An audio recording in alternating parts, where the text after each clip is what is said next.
Bueno, queridos amigos y hermanos, seguidores de @VesBiblia, estamos aquí en esta nueva sección donde estamos haciendo entrevistas temáticas y hoy el tema que nos compete nada más y nada menos, venimos de una entrevista con el señor Martín Lutero y hoy estamos acá con el amigo y hermano Mauro hablando acerca de la Reforma, nada más y nada menos. Bueno, es un hermanazo, no llegamos a cruzarnos en Temperley, pero ahora compartimos muchas cosas, conferencias, la pasión por la escritura y bueno, tengo el honor de presentarlo, Mauro Candis con nosotros. Mauro, ¿cómo estás? Buenas tardes.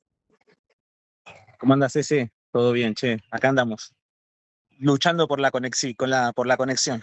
Bueno, lo importante es que pudimos, la verdad que es difícil contactarse. Creo que está Paul Washer, Sugel Michelén y después viene Mauro Candis para poder establecer contacto con él en cuanto a las ocupaciones. Mauro, vamos a hablar un poquito acerca de la Reforma. Hoy celebramos, es el Día de la Reforma, así que feliz Día de la Reforma. Feliz día. Qué loco que mientras el mundo está celebrando la oscuridad y el paganismo sin darse cuenta, ahí por abajo de la mesa están festejando esto sin entenderlo. Vengo de la calle, ver nenes, nenas, los padres comprándole cosas para Halloween sin entender nada, el ocultismo que hay detrás, pero nosotros estamos celebrando la luz, ¿no? La verdad. Y no solamente eso, yo a veces veo que muchas iglesias gastan su energía, su tiempo, más hablando acerca de Halloween que del Día de la Reforma, ¿no? E incluso otras iglesias que, digamos, no están en esa, hablan del Día de las Iglesias Evangélicas. Está bien, es el Día de las Iglesias Evangélicas, creo que el gobierno lo oficializó este año con un decreto, pero es el Día de las Iglesias Evangélicas en conexión con una realidad histórica que es el Día de la Reforma. Entonces yo creo que lo correcto es el Día de la Reforma y, bueno, actuar en función a eso, ¿no? Amén a eso. Escúchame, hermano, muchos creen hoy, tienen la idea de que Martín Lutero quería crear una nueva religión. Por un lado lo tienen muchos como un héroe cristiano, otros lo tienen gran parte como un villano. Pero ¿esa era realmente la intención de Martín Lutero, crear una nueva religión? ¿Cómo lo ves?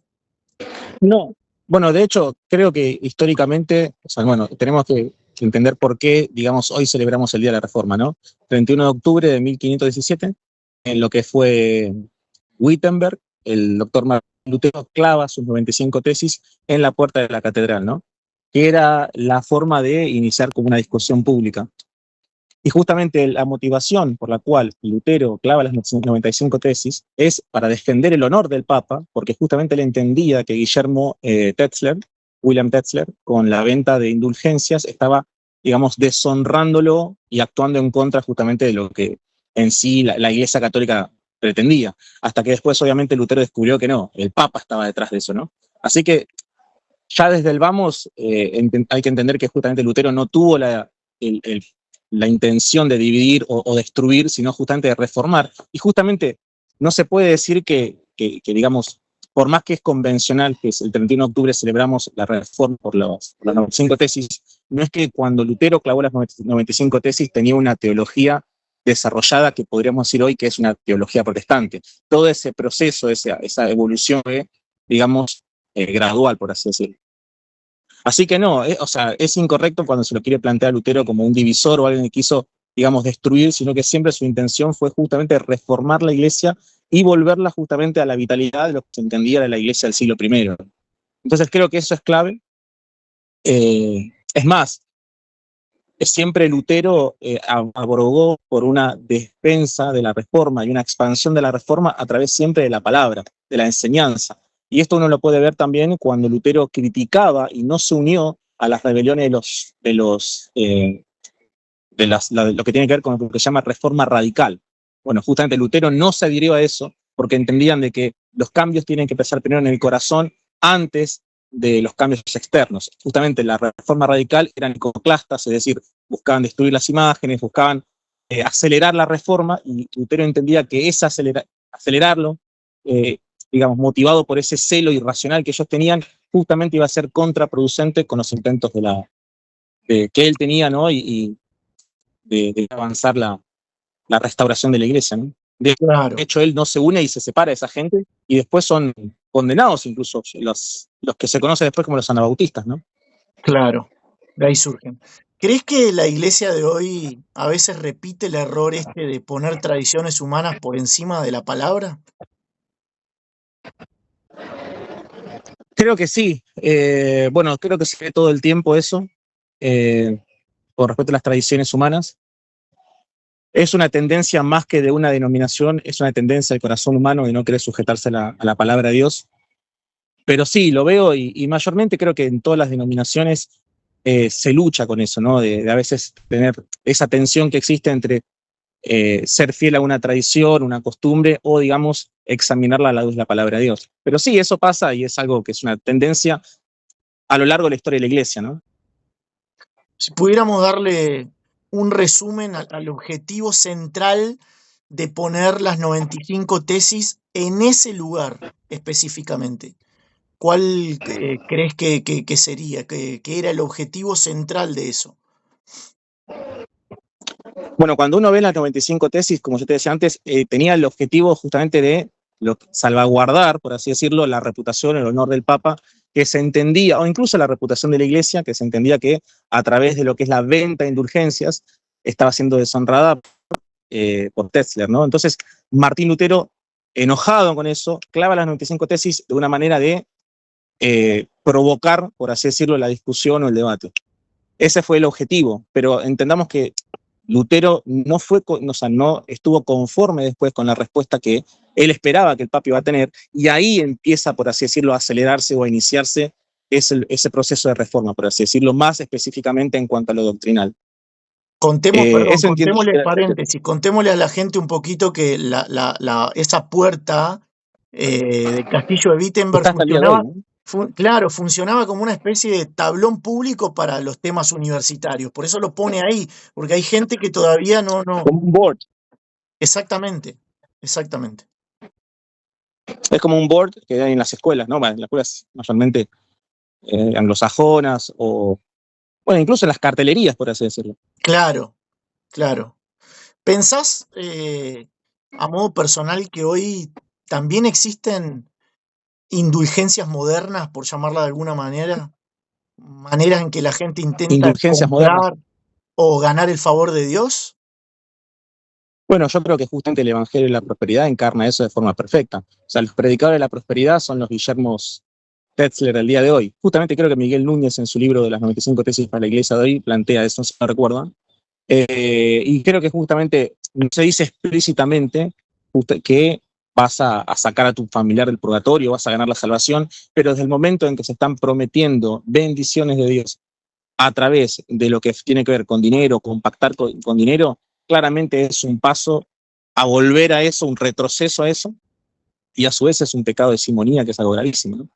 Pero sí, creo que la tendencia siempre bueno, la apostasía siempre busca eso, ¿no?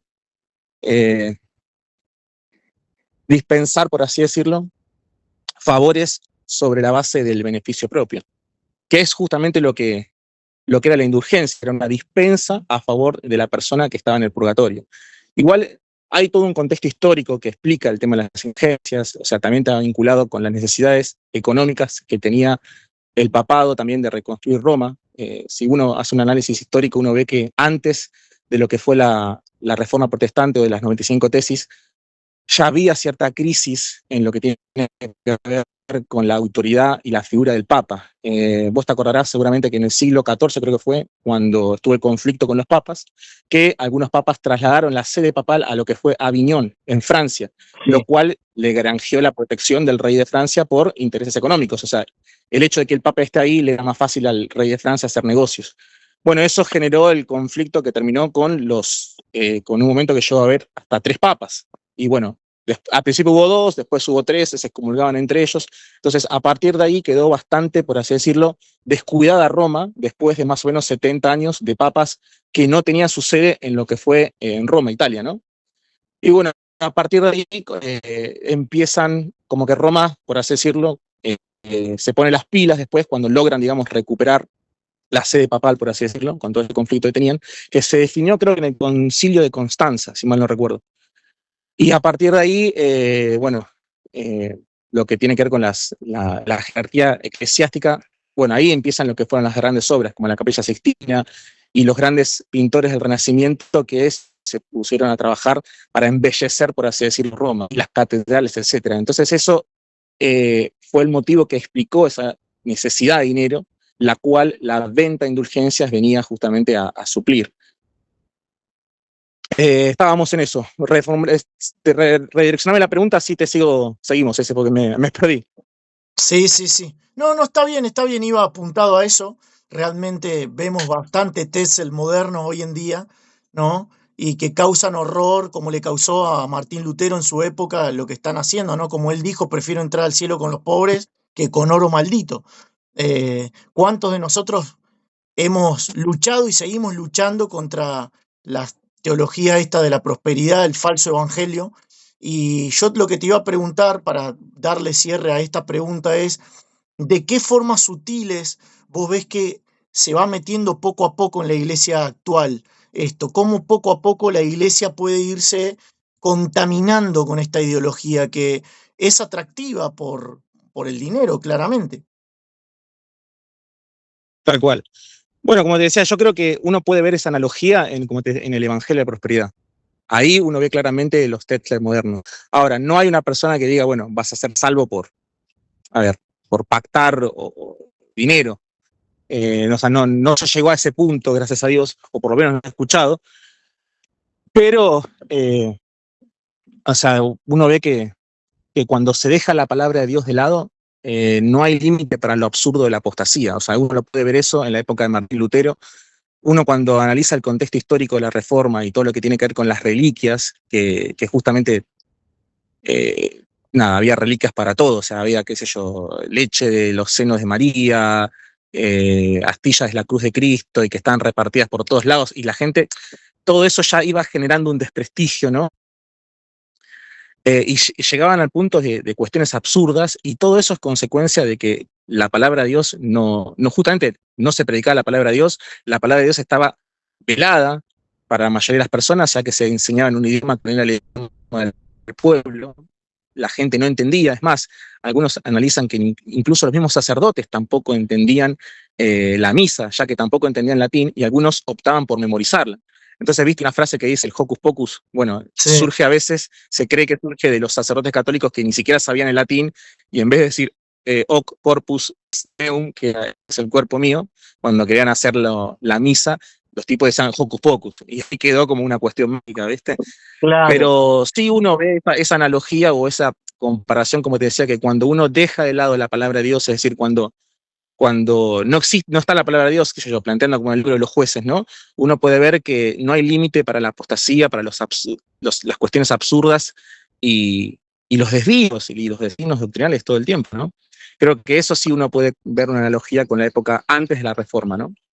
Bueno, no sé si responde a la pregunta esa. sí, tal cual. Y no me voy a ir mucho por las ramas, pero claramente hay amigos católicos católicos papistas que van a escuchar, que van a ver el video, y ellos tienen que entender, sin indagar mucho, cómo fue que llegó a Roma a estar involucrada, o sea, cómo se dio ese proceso. Bueno, los que hemos estudiado lo tenemos un poquito más palpable, pero cómo pasó de una persecución tan acérrima, sobre todo desde Nerón hasta Diocleciano, a luego ser la religión de todo el imperio, hasta ellos dominarla, ¿no?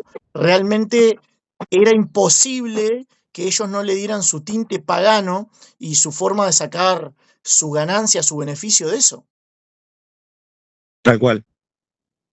Eso también te la pauta que cuando a veces se mezcla el Estado con la religión, las consecuencias son nefastas, ¿no?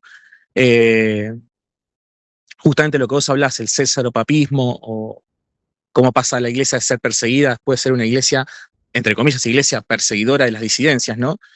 Y bueno, justamente ese proceso de apostasía que ¿cómo es posible que una iglesia del primer siglo, donde los hermanos se reunían con sencillez y con humildad de corazón y compartían y tenían todo en común, pasó de eso a crearse toda esa estructura con sus prelados, todo su orden jerárquico, toda su pompa en las cuestiones sacerdotales, etcétera. Bueno, cómo se llegó de un punto a otro, bueno, eso es la apostasía, ¿no? Y vos me preguntaste cómo se llegó de esa iglesia del primer siglo a reformarla de vuelta. Redaccioname la pregunta. Sí, claro, para los que no están en el contexto, ¿cómo se llegó desde la iglesia humilde, Hechos capítulo 2, a esta iglesia rimbombante, cubierta de oro, con toda una liturgia totalmente ajena a la enseñanza apostólica, ¿no? Tal cual. Pero tiene que ver justamente con la teología católica. Es decir, uno ve que la teología católica, bueno, uno ve las grandes catedrales, las grandes monumentales que hay en Europa, que son impresionantes. Incluso en Argentina hay algunas, la de La Plata es una catedral impresionante. Y eso es el reflejo de la teología católica, que a su vez es un desvío de la palabra de Dios. Es decir, el católico está incluso en el dicho común la casa de Dios. Pero uno sabe que la casa de Dios no es la iglesia, no es el edificio, sino es el pueblo de Dios que se reúne. Y sin embargo, la Iglesia Católica, con su desvío doctrinal, trazando estas analogías con el Antiguo Testamento también, no haciendo una distinción correcta, planteaba todo este desgaste, toda esta pompa, pensando que de esa manera Dios era honrado, de que el nombre de Dios iba a ser mayormente exaltado, lo cual es una desviación total. O sea, uno entiende que el nombre de Dios es exaltado cuando se predica fielmente la palabra de Dios. De ahí que también una de las características de la reforma, o mejor dicho, de lo que los reformadores plantearon y sistematizaron en cuanto a la iglesia sana, tenía que ver con una iglesia que predica fielmente la palabra de Dios, hace un uso correcto de los sacramentos y practica lo que es la disciplina eclesiástica. Mauro, ¿hay algo ¿Me escuchás ese? criticable? Sí, perfecto. ¿Hay algo criticable en la ¿Algo que manera? habla de la reforma?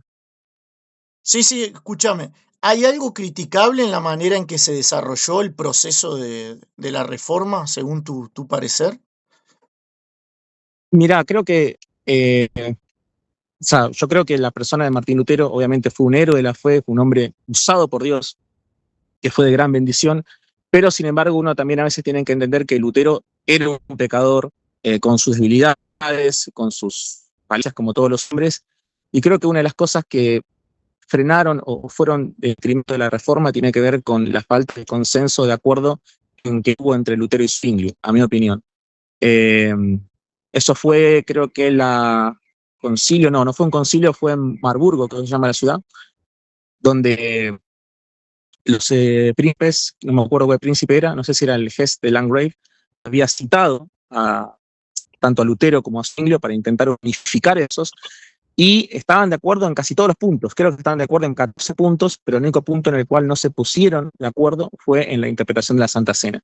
La visión de Zwingli tenía una visión de la Santa Cena más dando lo que es un memorial, y la visión de Lutero, que incluso las iglesias luteranas la mantienen hasta el día de hoy, se llama consubstanciación, que no es exactamente lo mismo que la transubstanciación que enseña la Iglesia Católica, pero tiene puntos en común. Y yo creo que el hecho de no haber llegado a un alcance en común, creo que eso no fue bueno. Creo que la reforma hubiera sido más fuerte si hubieran estado unidos ahí. Pero bueno, también en su soberanía Dios hizo que la reforma de Suiza siguiera, digamos, independiente por su lado con la de los demás principados o estados alemanes. Claro. Entonces, Y a su vez otra cosa que fue en detrimento creo que fue la reforma radical, o mejor dicho, los grupos sectarios radicalizados, como fueron los que en un principio se conocieron como anabautistas, pero los anabautistas no es la imagen que se tiene hoy en día. El anabautismo tiene como dos momentos. Uno es el anabautismo, que fue a partir de Menno Simons. Incluso ya antes había, en Suiza, había otro pionero en cuanto a lo que es el anabautismo, pero el anabautismo más pacifista, más bíblico, o sea, no el anabautismo que fue al principio, que Lutero condenó, que era un anabautismo que ya era con violencia, que ya incluso ellos en la ciudad de Münster, creo que era, instauraron un gobierno comunista en términos actuales, porque en esa época el marxismo no existía, pero vendría a ser un equivalente a un gobierno comunista al día de hoy, donde incluso la pena de muerte era aplicada de forma discrecional, o sea, una locura. Bueno, eso terminó toda una masacre, los mataron. Y yo creo que eso fue justamente algo que Satanás inspiró incluso para afectar el testimonio y la reputación de la Reforma Protestante. Y Lutero fue sabio en el hecho de mantenerse aparte de esa gente.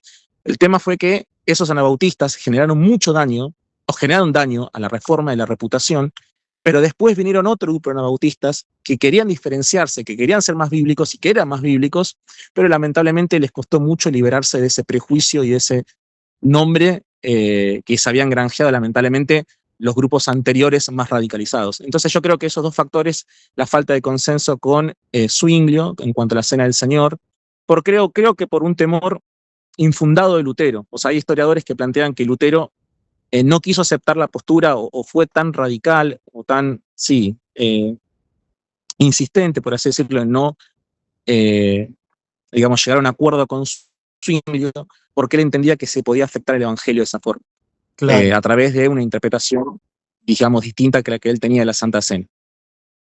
claro. Así que bueno, estos dos factores yo los considero. No sé si Yo vos coincidás conmigo o qué pensás con respecto a eso. sí, estoy totalmente de acuerdo. Algo que me preguntan, voy a ir dándole matices para no hacerlo tan incisivo cada punto, así no se hace tan largo.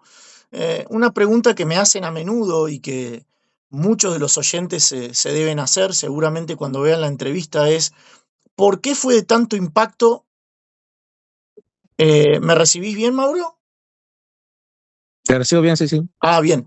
¿Por qué fue de tanto impacto cuando Martín Lutero toma la posta en hacer esto? Pero tenemos que hablar a lo largo de la historia de prerreformadores. ¿Por qué así De no reformadores, tuvieron claro. tanto impacto la vida de Jan Hus, de John Wycliffe, de Girolamo Savonarola, de Pedro Baldo, que realmente tuvieron una vida sufrida? Te diría que un punto mayor que Martín Lutero, pero no tuvieron la, no tuvo el auge que tuvo la reforma que inicia Martín Lutero con Calvino. ¿Por qué crees que se dio eso en el periodo histórico? No tuvieron el mismo impacto que tuvo el de Martín Lutero. Bueno, esa es una discusión que incluso los historiadores tampoco pueden ponerse del todo de acuerdo, porque algunos entienden de que si Martín Lutero no hubiera existido, es decir, la persona de Martín Lutero, hubiera habido otro. Es decir, algunos plantean que la reforma era inevitable. Ajá, Ya había un clima pre-reforma, justamente abogado la influencia de Wycliffe, Jan Hus en lo que es de Savonarola, en lo que era Italia,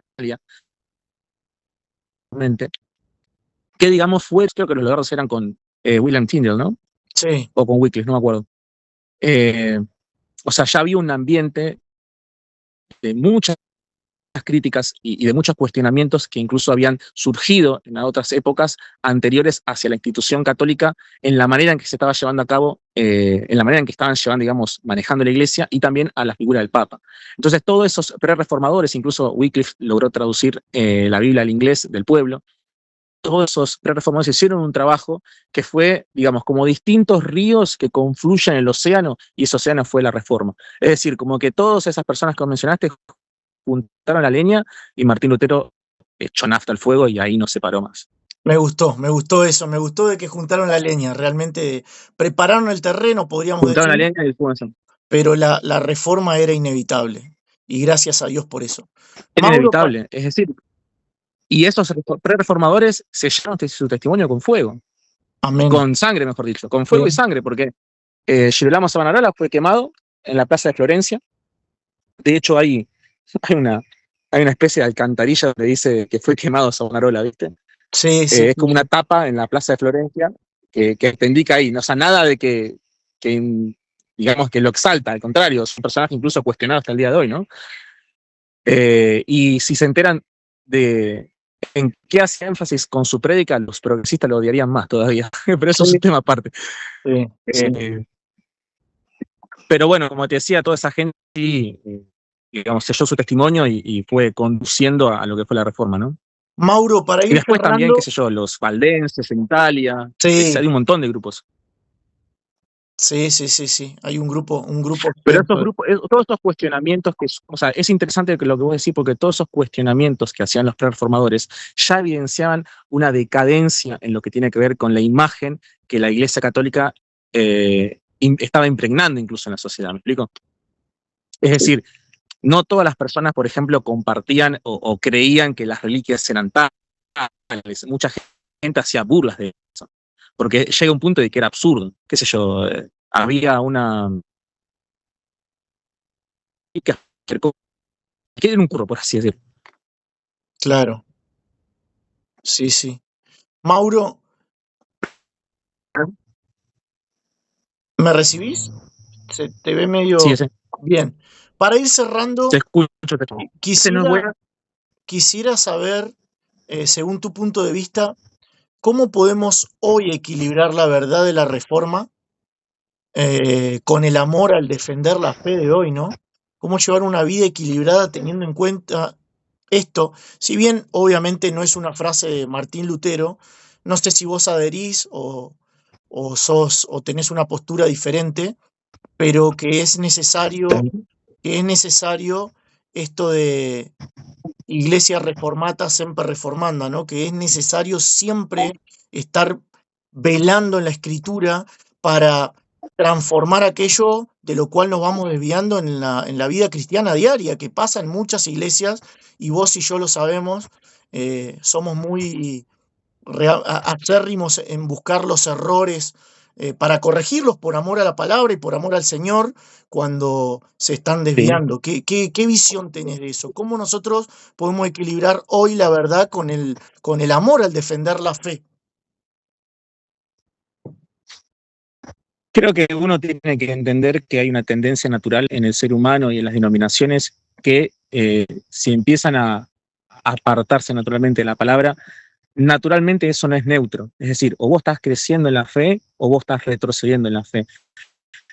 Entonces, entender de que si nosotros dejamos la escritura o dejamos de estar todo el tiempo, justamente escudriñando las escrituras, tratando de examinar las cosas a la luz de la escritura y no dando por cierto todo aquello que se nos dice. Creo que ese es el espíritu de la reforma, ¿no? El espíritu de la reforma vendría a ser un espíritu bereano de querer justamente validar las cosas con la escritura. Y también entender, como decís vos, que el principio ese de Ecclesia Reformata, sempre reformata, es justamente los reformadores no planteaban que la reforma era algo cerrado, ¿me explico? Sino que justamente era un proceso a través del cual la iglesia va refinándose, purificándose y ajustando su teología y su práctica a la luz de la escritura. Entonces creo que ese espíritu lo tenemos que mantener porque ese es el espíritu, porque sabemos es, perdón, ¿qué más queda? Clarísimo. ¿Se entiende? Sí, sí, sí, sí. Mauro, ¿tenemos material para la gente acerca de la reforma? ¿Hay libros disponibles?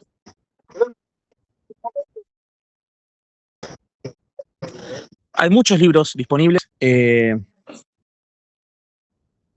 A mí me gustan, obviamente, es bueno, digamos, me gusta leer a César, más allá de que puede tener algún sesgo en algunas cosas, me gusta mucho César, creo que es historiadores, es el mejor de todos.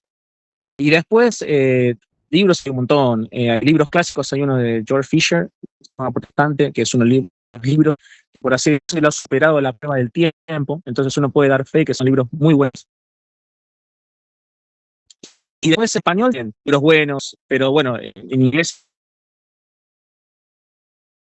el repertorio, ¿no?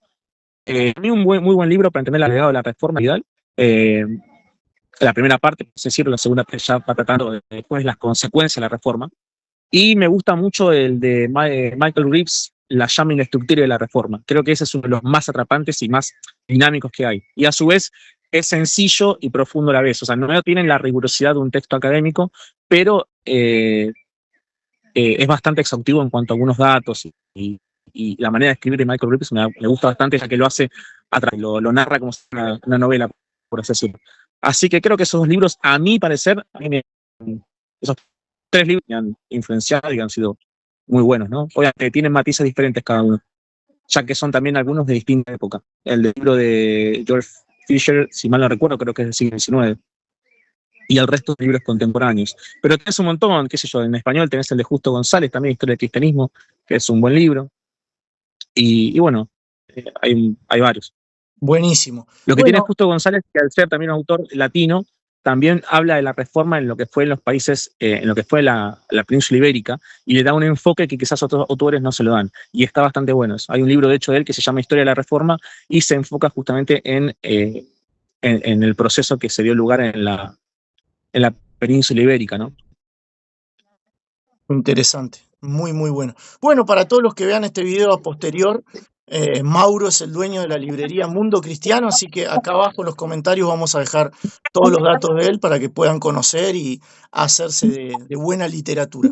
Mauro, te tengo que ir dejando. Muchísimas gracias por tu tiempo.